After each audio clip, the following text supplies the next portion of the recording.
It took about 20 years before science owned what I was talking about. If you understand epigenetics, you don't need the pharmaceutical industry. That's not in the interest of one of the biggest industries on this planet to say, you can heal yourself without drugs? And I go, absolutely. Look, I can feed you with an idea that this pill that we just got from the pharmaceutical company, it's the greatest, best thing for your issue. And I give you this pill and you get better. And then later you find out it was a sugar pill and everybody goes, yeah, that's called the placebo effect. And I go, what does it really mean? I said, you didn't get healed by the pill, you got healed by the belief in the pill. At least 1/3, minimum of 1/3 of all medical intervention is, it's the placebo effect where the healing comes from. Everybody goes, yeah, I know about the placebo. I go, yeah, but that's a result of positive thinking. What about negative thinking? And this is what we don't talk about, but the reality is it's equally powerful in regard to affecting your biology as is positive thinking, but it works in the opposite direction. A negative thought is called the nocebo effect. Can cause any disease and you can die. If you believe you're going to die, you can die from the belief. So we really have to watch out because, as psychologists would tell us, 70% or more of our thoughts are negative and redundant, replaying the same negative thoughts. I go, if thoughts had nothing to do with it, fine. But thoughts, positive or negative, shape our biology. And all of a sudden it says, well, now it's time to wake up because our negative thinking is manifesting a negative life experience.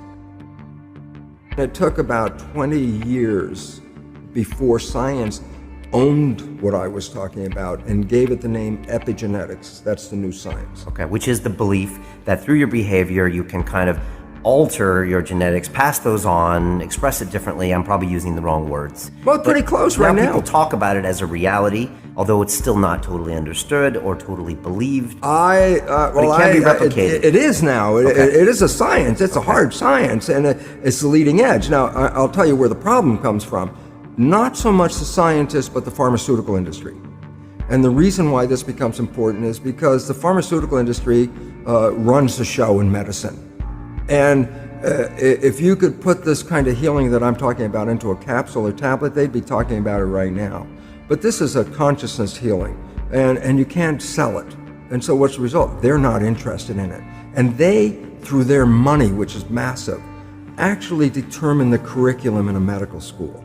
And one of the things they're trying to get rid of are people who respond to the placebo effect, because the placebo effect throws the data right off the chart. A simple fact is this, and people might be upset, but the drugs like Prozac in laboratory tests are no better than a sugar pill.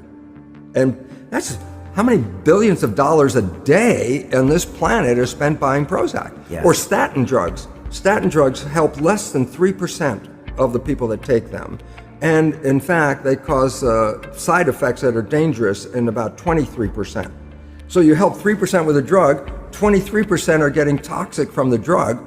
And the idea is these are drugs that, how long do you take statins? How long do you plan to live? Yeah. It's like, oh my God, that's they're drug dealers. Look, it's advertised every 10 minutes on television. There's a new drug or a drug, and it's put into their heads like, your life's not working right? This drug, look at the happy people. See, they've taken the drug and how happy they are. And people buy that story, and pharmaceutical drugs kill about 300,000 people a year. And everybody's, that's just the cost of doing medicine.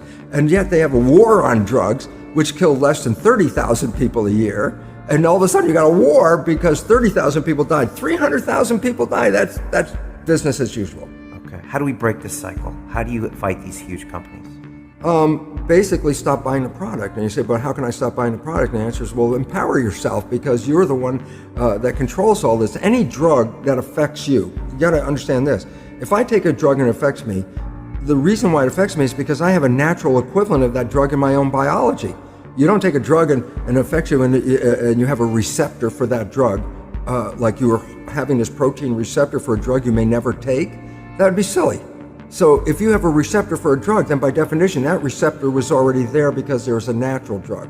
So in smoking pot, everyone, oh, no, there's a drug called tetrahydrocannabinol. And guess what? You have receptors for it because you make your own. So the idea is this, well, if you want to have the effect of the drug, do you have to take an outside drug? And I say, no, you have to change your consciousness because you already manufacture every equivalent of a drug right now.